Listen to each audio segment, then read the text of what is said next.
Hello, everybody. Welcome to our channel, Scientology Peeling the Onion. I'm Mark Fisher, and I'm here with Janis Gillham Grady. And we are here because our good friend, Mike Rinder, passed away, as most people know, yesterday. And we're here to give our remembrances of our friend, Mike Rinder. Go ahead, Janis. You want to go ahead and get started? Yeah, well, we've been asked by some of our viewers to actually tell some stories about Mike and memories of him. And I've known Mike since 1974 when he arrived on the Apollo. He was like 18 years old. Here he is, a young little whippersnapper. And the thing with Mike is when he first arrived on the ship, he wasn't supposed to be there. He wasn't supposed to be, he was supposed to get trained and go back to Australia, but he ended up on the ship. And his first job was kind of being a security guard for an individual crew member who had actually gone nuts and was locked up in a cabin and had been smashing the bunks and cabinets and pushing mattresses out the small porthole. So this is Mike's welcome to the Sea Org. And he does tell this story in his book that he wrote. And then after being on board for a short period, he ended up in Madeira. We had a small team, maybe about 5 people who were there doing surveys. And Mike ended up there doing the communications for them. And he was there with like Jim Dinkowski, Janet Thompson, who apparently is still in the Sea Org in one of the nursing homes, and Liz Gablehouse and a couple of other people. And then his next big experience of welcome to the Sea Org was when the locals rioted against us, accusing us of being CIA and throwing rocks at the ship. And then they also tried to raid the apartment where Mike was. And that's another story he's put in his book of adventure. And Mike and I had actually talked about when he got well, we were going to do a video about Madeira because a lot of people have asked about that story. But that won't happen now. So there is someone else who was there that I'm talking to and trying to convince them to come on the show and tell that Madeira story, because it's such a great, unusual adventure that we went through. And going through things like that, you kind of bond, But anyway, so there's Mike. He now comes back aboard the ship and sails with us across the Atlantic over to the Caribbean. And he gets the job of being the communicator for Carrie Gleason. And Carrie is there they are years later saying hello to each other, many years after they'd both left the Sea Org. Carrie's since passed away, and well, now Mike has joined him. But Mike was a young teenager, and he was the communicator or assistant for Carrie. And he and Foster Tompkins, who was the father of Sterling, everyone knows, a lot of people know Sterling Tompkins, they used to put on weekly movies. The Messengers originally had gotten, the Commodore's Messengers, we had gotten a U.S. Navy ship to bring a projector and the latest movie over to the ship and set it up on the aft well deck and play a movie for the crew. And everyone loved that and thought it was great. And so Mike and Foster, along with Carrie, planned out getting weekly movies sent from New York relay office to the ship, and it became movie night. And this was something that Mike was very involved in doing. Everyone looked forward to it. And it was a fun thing. It made life more fun being able to do these movies. And when they had good statistics internationally, Carrie with Mike would put on beach parties. And so all the management crew would go ashore on Liberty and have a big party at the beach with music blaring and so forth in the different Caribbean islands that we went to. And then we all moved. And Mike came on the show with us when Carrie passed away and did a tribute to Carrie. That's how much Carrie meant to him. Yeah. That's right. Yeah. Mike talked about Kerry in our tribute to him, along with Ira Shaloff. Yeah, and then when we moved ashore, when we moved to Daytona, and Mike was there as well in Daytona. But then when we decided to buy the Fort Harrison and the Clearwater building, Mike was actually sent to Clearwater to be the communications person there. And I went on mission with Hannah Eltringham and David Mayo. Sorry. And Mike was there with us. You know, we would type up our telexes and give them to Mike, and Mike would relay them to the other end, and they'd go to LRH, who was our mission ops.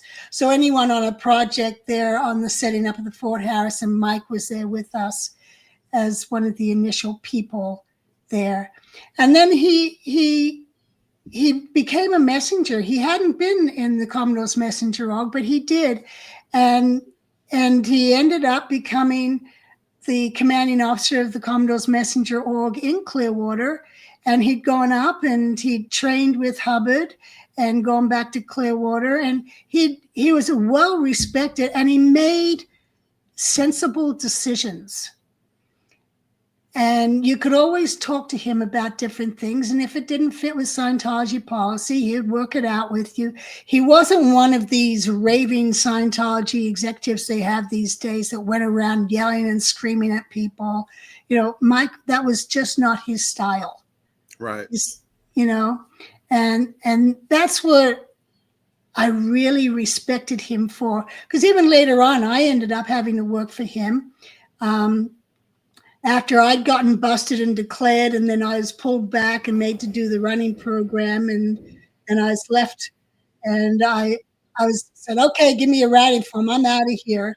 And then they were like, DM was in a panic, can't let her leave. So I was put under Mike as his assistant when he was the chief officer of CMO International. And Mike and I, we worked so well together, and he wasn't an abusive senior. It just wasn't him. No. And he was he was concerned about people and would go out of his way to help them. And he did that also for the different kids. You know, he had his own kids, but he helped with other people's kids as well. And then, you know, he gave me up as his assistant. He didn't want to, but he gave me up. And that's when I took over the SMI, the mission network, and kicked all the finance police out. And Mike backed me up on it. Anyway, so I had this long track with him. And then he went off on LRHPR, and he was down in LA a lot. And I didn't get to see him a lot after that until after I left. And we reconnected after Scientology. We connected where he came to my book events, a couple of my book events. You looking for the picture? Yeah, there. When I just released my book, he came to that because he was mostly he was in Colorado for a while, and then Texas, and then Florida. So, and I was out in Las Vegas, so we didn't see each other, but we talked on the phone and so forth. And anyway, so he came to my book event, and then I did another book event with a picnic in the park in Burbank. And I have that. I'm pulling it up right here. That's Mike and I kicking back, and Sterling Tompkins just. I think I took this photograph. Did you? Okay. I'm the photographer of it. Yeah. Yeah, and that was just fun. We did a potluck, and everyone just sat around and got to know each other and talk about old times and so forth. And he also talked me into doing the Leah Remini show, the Mike Rinder and Leah Remini A&E show, The Aftermath. And there's Mike in the back with Leah, myself. I don't even look like who I am. And then the makeup was just so heavy. Yeah. And then my daughter Erin was there watching me while I was doing the show with Mike and Leah. And that was nice to see him. You know, it was always nice to reconnect with him. And then I went to Florida. And last year I went to Florida. No, let me see here. Actually, when I went down in 2021 for my son's wedding. Mike came to that. And I'll let you Mike, pull up the photos. I'm not sure which one it is. Okay, let me find it here. Oh, actually, this is showing me a couple that I missed. This is backwards. Anyway, I'll go back. He actually came down. We did a Memorial Weekend down in San Diego, and Mike came down and joined us. And a bunch of old-time messengers here. The Gail Irwin, Lois Riesdorf, Spanky's in there with me. I'm in the orange shirt. Mike's standing behind, just to my left, behind me, in the blue shirt next to Biddy Mike. Miscavige, Biddy Blythe, Yep. Biddy Miscavige is there, and Steve Irwin, Gary Yeah. Riesdorf. Yeah, and Dee Dee Spanky Taylor. Riesdorf. And Sterling's and your there. husband. And my husband, Paul, standing in the back there, but with next to Mike. Yeah, it was a fun time. All of us just getting together, and with none of the Scientology and SEAL crap, we just we'd get together. No matter how long the distance was that we would see each other, it was good times, and we'd all just hang out and have a good time. So then you got your then my son got right? married. Yes. You need to go the other way, Janis. I go the other way. Okay. Yeah. I'm actually taking you to it. Yeah, there you go, right there. Okay. Yeah. So then my son got married in 2021 down in Naples, Florida. So Mike and Christy came down for it, and so there's a picture of Mo Samuels, my sister Terry, Mike, Dee Dee Riesdorf, and myself. And it was like old times, getting together and all of us hanging out. And there he is with Dee Dee and Terry, my sister. And it was always fun to see him. And then last year, 2023 and 2024, I did some road tripping around Florida. So both those times, I got to see Mike. Here we are with me with Louise Crayon on the right, and then Mike, and then Jan Sims, Cheryl Detchiff, and then Matt and Amy. And I want to bring a special mention to Matt and Amy. They have been such true friends to Mike. It's been amazing. They've been by his side this whole time with Christy, helping Christy and helping Mike, and just being there for him. And each time those hurricanes went through Florida, Matt and Amy were there for Mike and Christy, and they've just helped, be tremendous help to him through this rough period. And Amy's always been special to me anyway. We work together with Mike. So I want to just bring that up, that those two were very much involved in helping Mike in his final moments. Yeah. Go ahead. No, I just was going to bring up the fun I had with my little Mike Rinder bubbleheads. Oh, okay. You want to show? I'll show those real quick. Yeah, I'm gonna cherish this, but I had some fun with it when I was releasing my book, and this was just showing Mike with driving the cars, but my book next to him to be able to read it. And then the next one, and this is him. He was feeding the horse. And is that Mooney? Is that your horse, Mooney? That's Mooney, my horse. And I put some hay down and had Mike with some headphones listening to my book on